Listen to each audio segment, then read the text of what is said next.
everyone, I'm Ashok. So welcome to the another video continuation of the previous tutorial, which is on advanced Python for data science. In the last video, we discussed about the class. If you haven't watched, please watch that video and come back to this. And now let's discuss about one of the concept of this object-oriented programming class, inheritance. Inheritance. Okay. So inheritance is a phenomena where it allows you to create a child classes, which basically inherits all of the functions and attributes you have it in the parent class, and thereby you don't have to redefine all of this again and again. So in our case, in the previous session, we have defined a class called person. So person has name, gender, and year of birth as shown over here. So name, gender, year of birth, we have assigned it directly to the internal variables, name, gender, and year of birth. We defined a small function called age, which takes the current year and then gives you basically the age. Okay. And now I'm going to define another function, which is a child class of your the person. I'm going to call it as employee. Employee is a class, and employee is a person as well, because employee is a person, right? So I'm going to inherit person. So this is how you do it. So you just pass the class name as an argument for employee, and then it inherits all of this the functions and attributes of the person class. So all of the things we have defined before. So for simplicity's sake, I'm going to copy this and also just paste it right above. So all of the things you have defined in the person class is now a part of employee class. So I'm going to create a constructor for this init, and this constructor is going to take all of these variables because we need all of them to initialize the parent class, and then employee. So department, let's say department is one of the thing, and then you have join year, which year you joined the organization. Okay, so these two things. I can initiate the variables of the parent class by calling super function, which is a super function which basically has all of these the functions and attributes of the parent class. I'm going to call super init, and this init is actually init of this is the one, because super means the parent class, which is person, and this is the function I'm calling. All right, and then I can pass on these three things directly to it, because those three things are as per the definition of your parent class. And then I will do a few more things. I'm going to say self department. I'll pass on department, which has been taken in here, and I'll say self dot join year, and I pass on join year. So now my employee is a child class of the person, which is a parent class.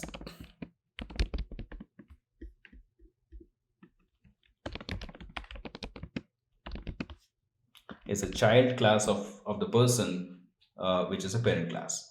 All right, so what's the benefit? Well, I haven't declared any of these things in employee, but if you look at, let's say I'm going to define an object of it, emp is equal to employee. So I have to give all of these arguments, name, so John, K, and gender, male, year of birth, let's say 1980.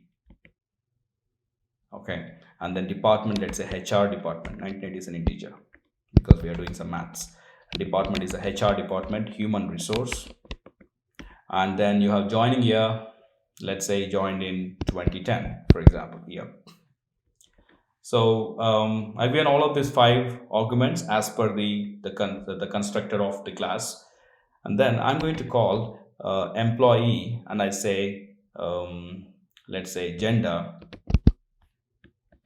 I get male, but I don't have any gender definition here. It's coming from the parent class. Okay, and then maybe you have another function called age. So past 2020, which is the current year. So it's going to tell the age is 40. So I don't have this definition here. It is coming from the parent class, which is defined over there. That's the benefit of inheritance.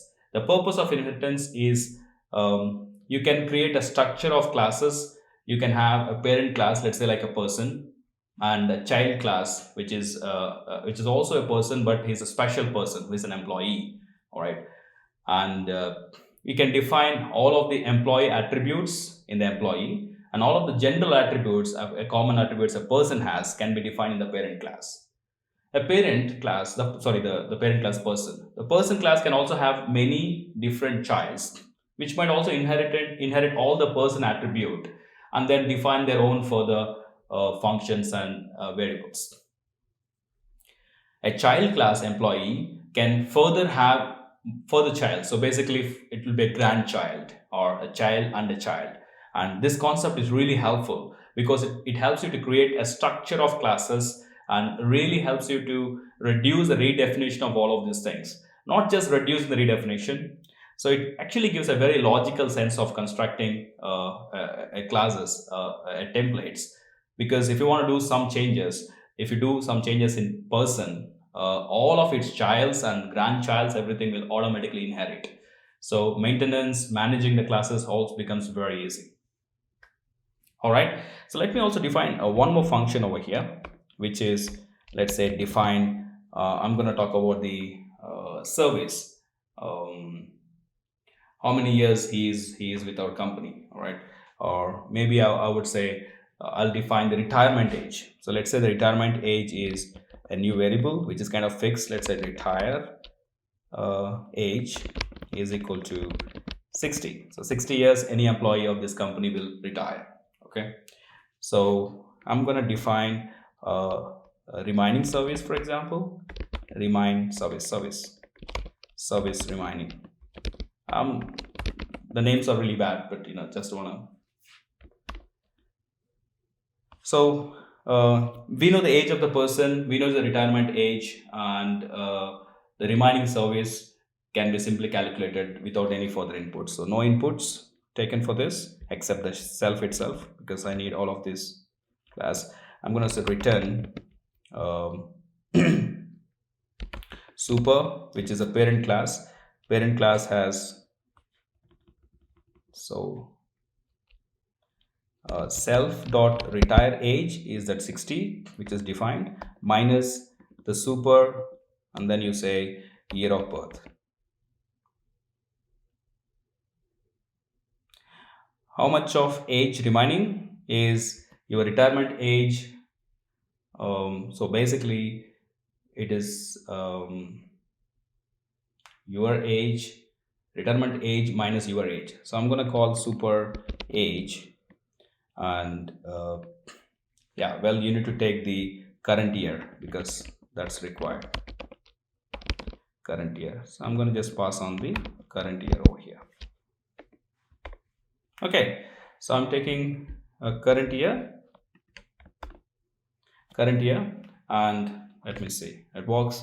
So I'm going to say I'm going to just redefine this one more time, and I'll say employee service remain, and I pass 2020. So there is 20 years service remaining for our employee who is John K.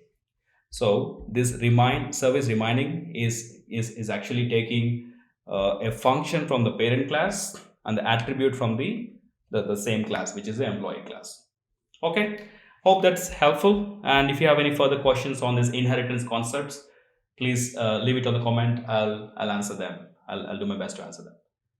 Thank you very much. And if you like the channel, please subscribe and click notification. I'll see you in the next video.